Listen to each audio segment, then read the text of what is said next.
So here I am. I am in a hotel in Minneapolis, and I am here for one reason and one reason only, and it was Game 3 of the WNBA Finals. I'm a little bit annoyed that I'm not going to be around for Game 4. I wish that there was some weird way that time differences didn't exist, and I could fly out of here at an hour that I would be able to get back to Ireland by 7 p.m. to get to the game that I'm coaching. But unfortunately, that's just not the case. So I will not be here for that. And you will probably see me making a recap video if something crazy happens in that game from the airport. But yeah, so I went to game number 4 of the WNBA Finals. And as you saw from the very start of this video, we saw a great game. So my tickets were courtside for the game. And how did I get the tickets for the courtside? Take a look at this clip from a video talking about ticket prices. I'm just saying, this is not the section I'm sitting in, but I am sitting basically in an equivalent of like this far away from the court. Actually, not even that. I'm sitting in basically an equivalent of the media section in a different area, like being that close. But you're looking at resale tickets at $500. Like, that's like,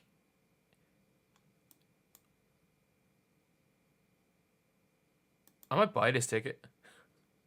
I might actually buy this ticket, I'm not going to lie. Courtside? Courtside? I might buy this. I'll just go and buy this ticket. So, yeah, that was how I went courtside. And I rock in, and Jonquel Jones is there warming up. And I ran into Courtney Williams' dad, which was hilarious. That was one of the more fun kind of interactions. Obviously, he had no idea who I was. I don't think anyone had any idea who I was, thankfully, because I don't think there would be anyone there that would know who I am, that would probably see me in a positive light. There was a lot of like WNBA legacy media that they definitely would know who I was, but maybe not in person. But yeah, that is a thankful that no one noticed who I am. That's a huge-ish positive. But the game started, and the pre-game stuff was cool. Game starting, and early on it was all Minnesota. I was trying to get clips. I was trying to get clips of the game, and I got some great clips of the crowd.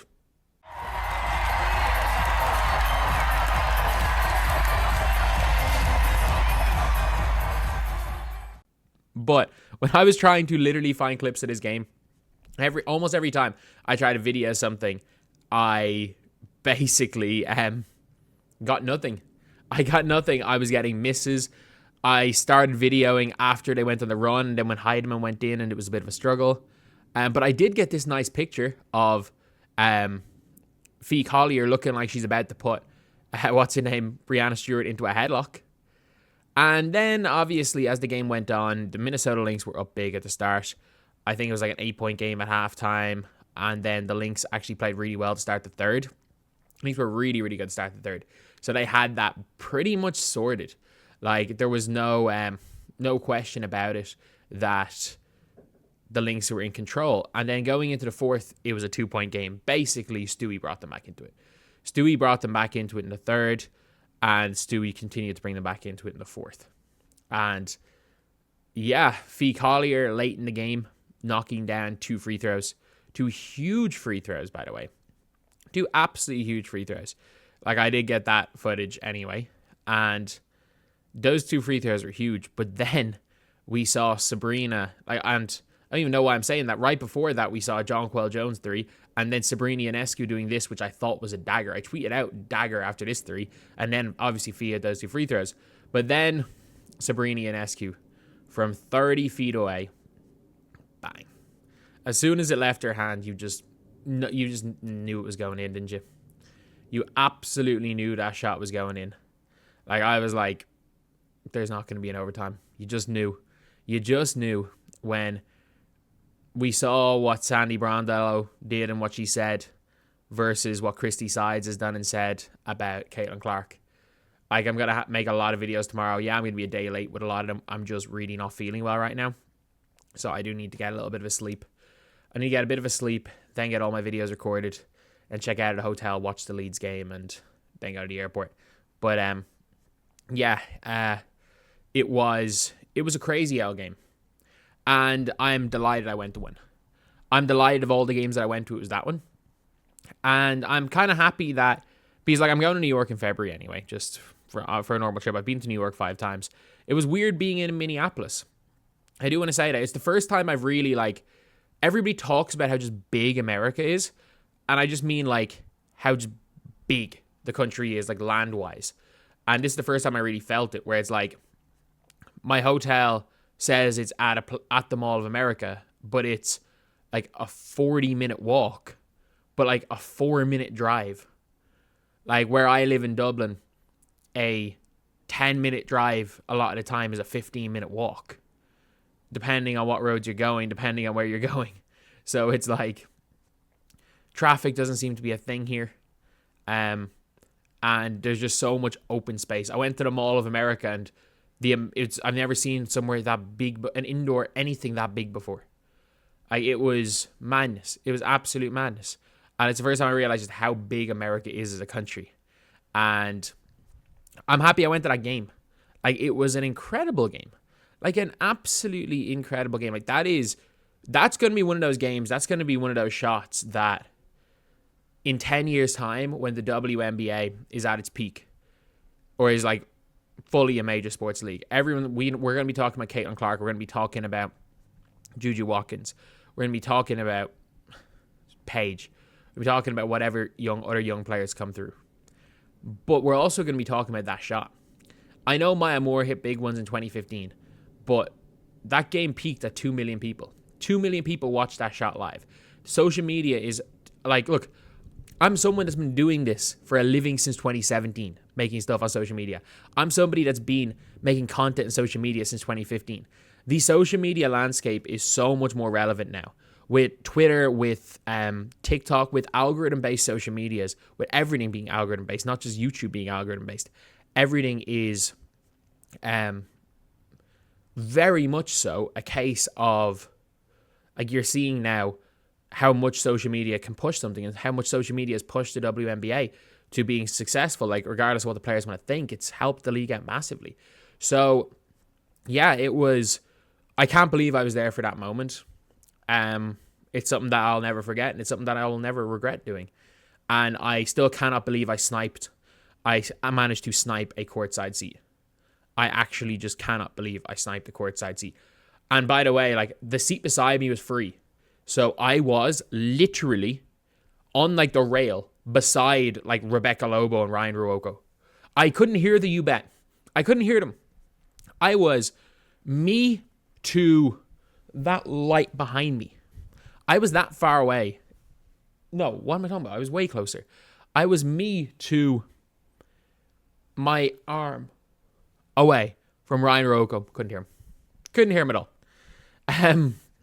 But yeah, that was a bit disappointing. But yeah, it was an unbelievable experience. And I traveled, I'm going to say 5,000 miles. I have no idea. I don't care how long it was. I know it was more than 3,000 miles anyway. But let's just say I traveled 5,000 miles. It was meant to have been a 9.5 hour flight, but it took like 7. But yeah. So I flew halfway across the world. I flew halfway across the world to just watch a basketball game, spend the remaining amount of my time in my hotel making videos, or obviously went to the Mall of America, and it's so damn big that I spent like an hour and a half walking circles around there. But other than that, the trip didn't do much. But I had a good time. I got a jersey, and you can see the jersey I'm wearing in this picture. It had a logo slightly slanted, so I got it for like $60 instead of $130. Shout out Kayla McBride as well, who balled out. And yeah, it was a kind of good way to end the season, because it's kind of like the last, for me, it was like probably the last like hurrah of the channel this year. It was kind of like, for me, it was the one thing I kind of treated myself to after uploading 1,500 videos. over the course of the WNBA season. Like, and there'll never be like that again. There will never be as many videos because there won't be as much crap going on next year, drama stuff, which took up about 500 of those videos. But at the same time, looking forward to covering NCAA college basketball. I'm looking forward to covering Unrivaled with or without Caitlin. Looking forward to doing NBA stuff with the Mick Hoops channel. That's just about to be approved for monetization. So, yeah, you can see with that channel there. So, yeah, it's been a great year. A really, really good year. And just want to thank all you guys for watching, whether you guys enjoyed the content or not, whether you guys were watching because you liked me or hate watched.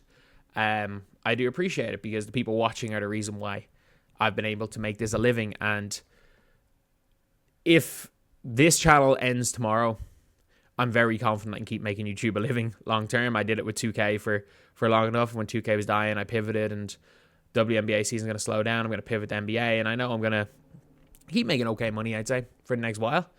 But yeah, it's always an interesting one. But anyway, yeah, let me know what you guys think in the comment section below.